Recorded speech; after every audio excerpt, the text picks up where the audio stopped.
Fala seus peixão, beleza? De volta para mais um vídeo, meu irmão. E quero conversar com vocês sobre a chegada iminente de Thiago Maia ao Santos, tá? Acabaram de sair duas matérias, uma no Diário do Peixe do Lucas Barros e outra no UOL, assinada por Lucas Mussetti e Felipe Silva, tá? Eu vou lê-la com vocês e vamos comentar a seguir do novo reforço, né? Do Santos Futebol Clube, tá bom? Que tá, né? Praticamente tudo certo, mas já esteve praticamente tudo certo, mas acredito que dessa vez vai, né? Primeiro eu vou colocar aqui a matéria do Lucas, só vou pedir pra você, se puder ser membro, eu agradeço bastante, tá? O link tá aí na descrição, no botão Seja Membro, R$ 7,99 por mês. Você entra num grupo de Telegram, tem um vídeo exclusivo, que a gente interage lá com você no grupo de Telegram, tá? Inclusive, todo dia estamos lá. Um vídeo exclusivo por semana de assuntos variados. Já vamos gravar aqui, pedir perguntas para a galera ali do grupo de membros pra gente fazer um vídeo exclusivo pro pessoal, tá? Uma live a cada 15 dias, com participação de quem quiser participar, tá bom? E um encontro semestral entre nós e vocês, tá certo? O link tá aí, faça parte do nosso plano Sócio King, tá certo? E vem aqui pro peixão, tá bom? Mais uma coisa, mais cedo eu fiz um vídeo falando sobre tática, tá? De possíveis táticas do Pedro Caixinha para escalar o Santos. E não é que uma delas parece que ele vai usar na partida contra o Corinthians, cara, nesta quarta-feira? Pois é, com 3 zagueiros, eu fiquei bem surpreso, tá? Pelo desenho do treino de hoje, parece que pode ser uma alternativa. Zé Ivaldo, Basso, não, em vez do Gil, e Luan Pérez na zaga, tá? Como trio de defesa, tendo 5 no meio de campo, né? E uma dupla de ataque com Neymar e Tiquinho Soares. Vamos ver, tá? Fiquei levemente úmido com esta possibilidade, tá? Porque variação tática é o que a gente sempre pede, né? Tomara que ele utilize, né? Que realmente possa acontecer. E cara, já falei várias vezes, é óbvio que eu não gosto de perder, mas depende da maneira que acontece. Se você perde jogando, tentando, se esforçando, jogando, mostrando alguma coisa, substância, criando jogadas e tal, e a derrota acontece, eu até relevo, né? Quando perde sem jogar nada, ou empata sem jogar nada, ou ganha sem jogar nada, eu fico muito incomodado. Já pra quem acompanha há bastante tempo sabe isso, né? Então vamos lá, vamos para a matéria falando do Thiago Maia, tá certo? Tá aqui, ó, matéria primeiro do Diário do Peixe, tá? O comercial da New Era, porque eu gosto de New Era. Tá aqui, ó, boné do Fantástico, né? Deixa eu botar aqui pra vocês. Gosto. Patrocina nós, New Era. Vou até botar o bonezinho do Peixão, né? Diário do Peixe, matéria assinada por Lucas Barros. Saiu agora, 7h28. Eu tô gravando 7h50, tá? Thiago Maia fica fora de jogo do Inter e aguarda documentação para acerto com o Santos. Thiago Maia não viajou com o Internacional para enfrentar o São Luís pelo Campeonato Gaúcho. O jogador aguarda a conclusão de sua transferência para o Santos. O Peixe retomou as negociações e tem um acordo com o volante e com o Flamengo, restando apenas a documentação para oficializar a transação. No fim de 24, o Santos já havia se aproximado de um acerto para repatriar Thiago Maia, mas desistiu da negociação na última hora. O volante permaneceu no Internacional e atuou nos 6 primeiros jogos da equipe na temporada. Agora, com Neymar no elenco santista, o interesse do jogador em retornar à Vila Belmiro aumentou. Ele já ia voltar antes do Neymar, tá, gente? Então aumentou ainda mais. O acordo prevê que o Santos pagará cerca de 6,5 milhões de euros, 41 milhões de reais na cotação, né? Desse valor, 2,5 milhões de euros irão para o Internacional, enquanto o restante quitará a dívida do Clube Gaúcho com o Flamengo pela compra de Thiago Maia em 2024. O Colorado enfrentou problemas para cumprir o pagamento e chegou a ser cobrado na Câmara Nacional de Resoluções de Disputa, o CNRD. Thiago Maia tem 27 anos, foi revelado pelo Santos e deixou o clube em 2017, quando foi vendido ao Lille por 14 milhões de euros, 51 milhões de reais na época. No futebol brasileiro, defendeu o Flamengo antes de se transferir para o Internacional, onde disputou 38 partidas, marcou 2 gols e deu 4 assistências. Pelo Santos, o volante atuou em 78 jogos, marcou 4 gols e contribuiu com 2 assistências antes de sua ida para a Europa. Ele lembrando que o Thiago Maia também foi campeão olímpico em 2016, tá? Agora ele está próximo de retornar ao clube onde começou a carreira, aguardando apenas a conclusão dos trâmites burocráticos para o acordo ser oficializado. O Inter, por meio de sua área de comunicação, confirmou agora há pouco sobre a possível saída do clube. O Sport Clube Internacional e o atleta Thiago Maia estão em negociação para a transferência indefinitiva do jogador. Diante disso, ele não estará à disposição para a partida do Campeonato Gaúcho. Qualquer atualização sobre a conclusão ou não do negócio será comunicado oficialmente pelos canais do clube. Eu acho que a matéria do Musetti vai na mesma linha, né? O Santos quer 2 meios-campistas, né? Vou ler aqui, ó. Santos tenta a volta de Thiago Maia, volta a tentar Thiago Maia e quer volante do River por empréstimo. A matéria é do dia 7, tá? Então, na atualização aqui do Thiago Maia, é sobre esse acerto, tá? Do possível acerto aí. O Santos ainda tem interesse no Villagra, segundo o Musetti, tá bom? E, enfim, contratou o Rollraiser, né? Então o foco agora são 2 volantes e depois acredito que é um zagueiro, tá? Talvez no lateral direito, aí tem nomes sendo falados, mas ainda no campo do rumor, tá? Mas enfim, tá aqui a informação do Lucas Barros.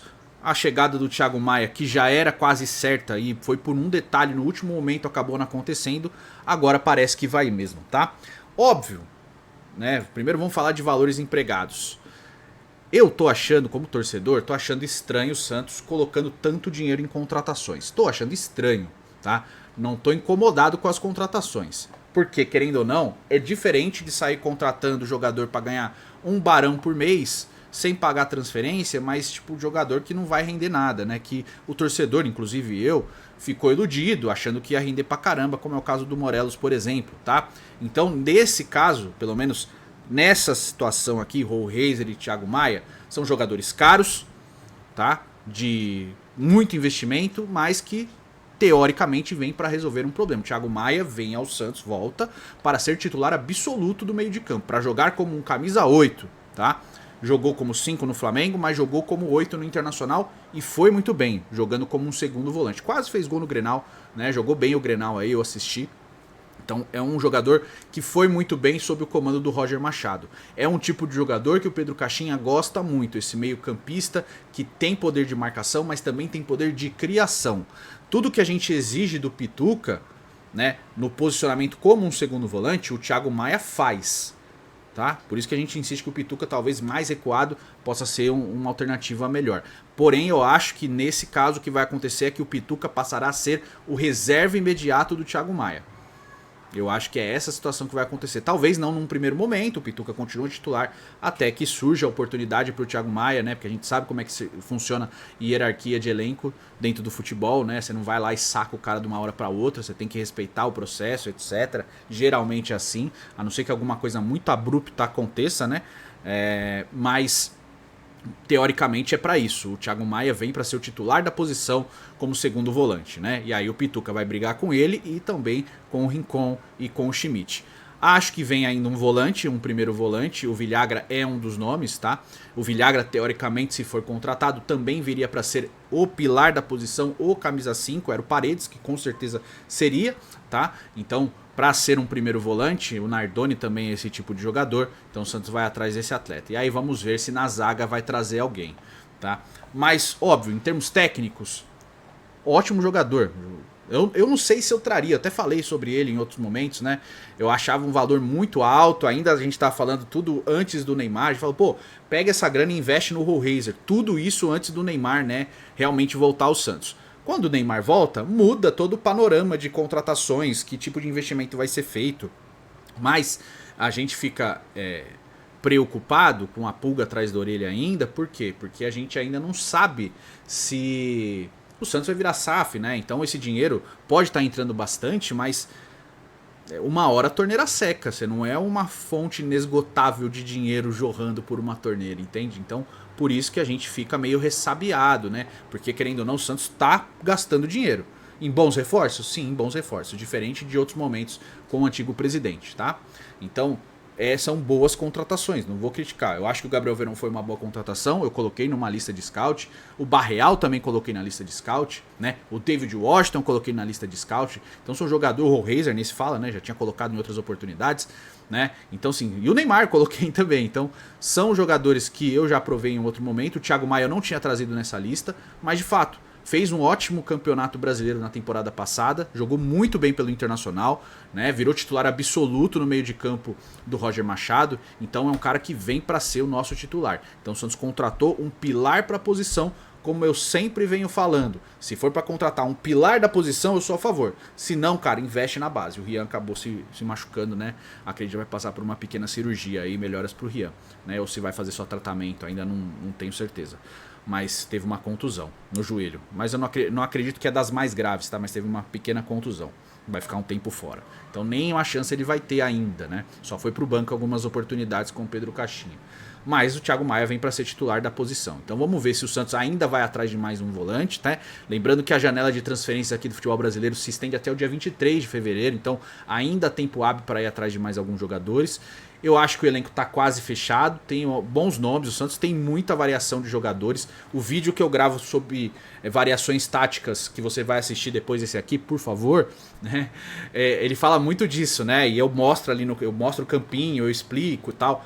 Coloco alguns jogadores ali para você entender o que eu tô falando, mas óbvio, você pode alternar, né? Tiquinho, David Washington, o Lucas Meirelles na centroavância, né? Do lado esquerdo o Guilherme, o Soteldo, o Barreal. Então assim, você vai conseguindo criar perspectiva a partir do que eu vou falando ali nos planos táticos, né? Tinha lá um que pode ser que o Caixinha use aí, né? Com 3-2-4-1, tá certo? Que é o sistema de jogo do Bayer Leverkusen. É um dos tipos que eu trago lá nesse vídeo. Inclusive com o Guilherme atuando do lado esquerdo, tá? Vamos ver se vai acontecer, porque pelo desenho tático que me mandaram é desse jeito mesmo. Guilherme atuando aberto na esquerda, não como um lateral, não como um ponta, mas como um ala, porque o Guilherme entrega muito desempenho físico, né? Ele se dedica muito na parte defensiva também, então ele seria um lateral, né? Vamos ver como é que ele se sai fazendo essa função que ele não fez ainda no Santos. Ele joga como atacante, que volta muito para auxiliar o lateral. Nesse momento, se for para essa 3-2-4-1 aí, que é a formação do Bayer Leverkusen, o Guilherme vai ser um cara que vai auxiliar o Luan Pérez, não um lateral esquerdo, mas também pode ser que ele use um 4-3-3, tá certo? Tendo o Tassiano do lado direito, o Guilherme na ponta esquerda, né? Bem do tradicional que ele tá usando aí, com o Luan Pérez fazendo o lado esquerdo como lateral. Pode ser que transicione entre uma formação e outra também dentro do jogo, que não tem problema nenhum, né? Dependendo de como você se posiciona para defender. Eu acho que na fase defensiva, talvez o Santos feche, né? O Léo Godoy volte para ser o lateral, o Luan Pérez abre o campo para jogar mais a lateral esquerda e o Guilherme volta para cumprir a função defensiva ali, para auxiliar o Luan Pérez, tá bom? Não acho que vai defender só com os 3 zagueiros com o Léo Godoy solto, tá bom? Mas eu acho que na fase ofensiva talvez ele faça esse desenho, que é o desenho do Xabi Alonso no Bayer Leverkusen. Pode dar certo? Pode. Pode dar errado? Pode, mas pelo menos está mostrando substância. É isso que eu quero ver no treinador do Santos, cara. Por isso que eu acho que era muito cedo de, como o Rodolfo falou, de trocar o técnico, Pedro Caixinha não tem capacidade. Eu acho que ele tem, tá? Eu acho, foi um nome que eu trouxe lá quando o Carille saiu, foi o primeiro nome que eu citei, né? Óbvio, não contando com o Neymar e com a nova realidade, mas eu acho que é um técnico que tem potencial sim. Ele mostrou bom trabalho lá no Bragantino, por mais que seja um time pequeno, sem pressão, que é totalmente diferente do Santos, mas eu acho que ele tem conhecimento para poder mostrar alguma coisa. Ele mostrou no jogo contra o Mirassol, mostrou no jogo contra o São Paulo, porque ele escalou e montou o time, apesar de não estar ali no banco, tá bom, gente? E mostrou em alguns momentos contra o Botafogo também, né? Na criação de jogadas, em vários momentos, em algumas roubadas de bola também, nesses jogos mais fracos aí do Santos, tá? Em alguns do jeito de se posicionar, aquela jogada do último jogo aí desse empate de 0-0 contra o Novo Horizontino, a roubada de bola no meio de campo, o lançamento do Rincon pro Pitu, que ele sair na cara do gol, é de treinamento. Então eu acho que tem coisas pra mostrar. Eu acho que o Caixinha ofensivamente oferece muito mais do que o Carille oferecia. Sofre na defesa, tem algumas dificuldades sim. Eu não acho que com 3 zagueiros tinha que ser o Bassi o titular, e sim o Gil como o homem da sobra, até pela estatura, pelo bom passe que o Gil tem também, né? Não precisa sair tanto pro jogo, ele vai ser o cara de esperar muito o jogo, então ele seria o cara que pararia ali na frente do Yuri Alberto, daria trabalho para ele, né? Porque o Yuri Alberto ia ter que sair muito da área para construir, ele sai, mas estando num lugar de 9 ali, como pivô, ele não se criaria para cima do Gil, tá? Muito provavelmente, pelo desempenho físico que o Gil entrega, pelo menos ainda numa posição mais estática, que é o zagueiro de sobra. Mas eu acho que tem alguma coisa pra tirar daí, tá? Então vai lá nesse vídeo, vê, deixa sua opinião lá. É um vídeo que vai ter menos views mesmo, porque não tem um apelo de hard news, como uma notícia de contratação de jogador. Mas é um conteúdo interessante que eu acho bom de você assistir também, beleza? É isso, deixa sua opinião aí nos comentários. A gente se vê no próximo vídeo aqui no Vem Peixão. Amanhã estamos de volta, né? Provavelmente com notícias durante o dia e, óbvio, depois do jogo Corinthians e Santos na Neoquímica Arena, beleza? Tamo junto, até a próxima e valeu.